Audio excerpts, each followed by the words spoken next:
Hello guys, आज की video में बात करेंगे about the Bihar orchestra controversial case. पर उससे पहले हमारे वीडियो को लाइक एंड चैनल को सब्सक्राइब कर दीजिए। So let's start. बात दरअसल ये है दैट सरस्वती पूजा के दिन एक गांव में ऑर्केस्ट्रा को बुक किया गया था। इसी ऑर्केस्ट्रा ग्रुप में एक अंडर एज्ड यानी 18 ईयर से कम की लड़की आरती पारो भी थी, जो पिछले कुछ 6-7 महीनों से इसी फील्ड में थी after she left her home. Saraswati Puja वाले प्रोग्राम का हिस्सा रहने वाली आरती पारो जब स्टेज पर डांस करने के लिए आती है तो गुलशन नाम का एक लड़का उसके साथ टची होकर डांस करता है। एंड जब दूसरे लड़के आरती के साथ डांस करते हैं तो फिर गुलशन उससे और टची होकर डांस करने लगता है। एंड कुछ टाइम के बाद आरती की मांग भर देता है माँ सरस्वती के पास रखे हुए सिंदूर की थाली में से। अब जब से ये बात पूरे सोशल मीडिया पर फैल गई है, उस लड़की ने बताया कि उसे उस लड़के ने एक्सेप्ट नहीं किया एंड दैट की आरती के साथ इनजस्टिस हुआ है। अब जब ये बातें सामने आई तो लड़के के फादर ने सफाई देते हुए कहा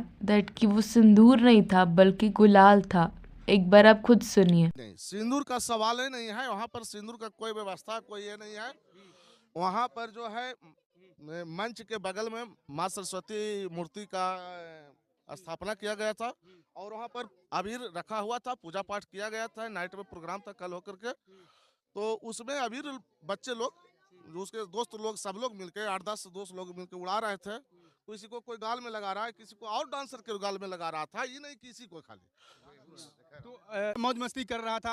हाँ डांस वांस हाँ हाँ, उसके साथ साथ और लोग थे। अबीर लगा दिया। हाँ, अबीर लगा दिया। बाकी जो माथा पर अबीर लगा ना, तो इसको एक दूसरा रूप देकर के, सिंदूर के रूप देकर के बमंडल बना दिया गया। बात ये नहीं है दैट कि वो सिंदूर था या गुलाल, बात ये है दैट उस लड़के ने उस लड़की के साथ ऐसा शो ही क्यों किया। What's the mindset after this. इससे somewhat I felt is that कि कहीं ना कहीं ही has that kind of mindset of being superior to that girl and also कि वो उसके साथ ऐसी क्रीपी हरकतें कर सकता है एज ही इज अ मर्द। एंड सीरियसली ट्रस्ट मी, यही मर्द वाला कंसेप्ट यूपी एंड बिहार के कई लड़कों के दिमाग में भरा हुआ है, जो उन्हें मर्द नहीं बल्कि चीप एंड डिस्गस्टिंग लोगों वाली कैटेगरी में डालता है। Another one thing is that इसकी ऑर्केस्ट्रा लाइन में ज्यादातर लड़कियां गरीब घरों की ही होती हैं जो पैसों के लिए ये सब करती हैं। And what orchestra is but people treat them as prostitute, कि वो उसके साथ कुछ भी कर सकते हैं एंड इस लाइन में लड़कियां ऐसी ही होती हैं। कंक्लूडिंगली, बात चाहे जो भी हो, आरती के साथ गुलशन ने जो किया वॉज डिसरिस्पेक्टफुल एंड इससे जुड़ी रिक्वायर्ड कार्यवाही होनी चाहिए because his side friends and relatives are literally abusing her, जो बहुत गलत है। दैट एक तो आपने खुद गलत किया एंड देन ये सब करना इज लिटरली बैड।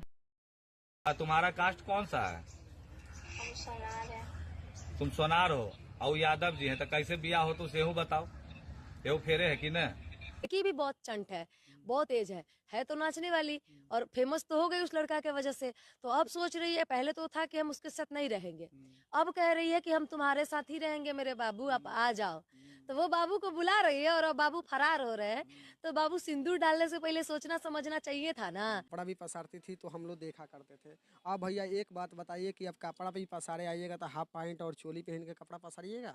अच्छा, ऐसे करती थी। अगल बगल के सोसाइटी आपको देखता है कि नहीं देखता है? हाँ जी जी। अगल बगल के सोसाइटी देखेगा, गलत प्रभाव तो पड़ेगा ही पड़ेगा। ये भी सिस्टम मुझे कुछ ठीक नहीं लगा दैट सरस्वती पूजा में तो लोग भक्ति भाव दिखाते, डिवोशन करते, पूजा पाठ करते हैं, उसमें ऑर्केस्ट्रा बुलाना एंड इस तरीके का डांस एंड हरकतें करना is literally very wrong. Well, इस बात पर आपकी क्या राय है? Don't forget to comment it down.